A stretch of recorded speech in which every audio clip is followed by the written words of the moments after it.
meridionale, ma io vivo in Veneto, devo dire che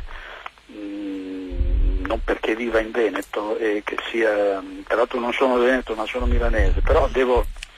dare atto ai veneti che questa è una regione virtuosa, ci sono problemi anche qui, ovviamente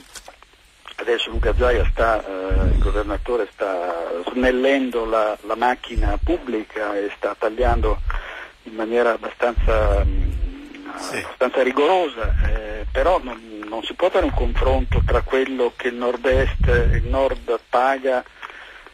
e mantenendo il resto del paese e quello che il sud sperpera, perché effettivamente dal sud arrivano esempi completamente diversi, non possiamo paragonare,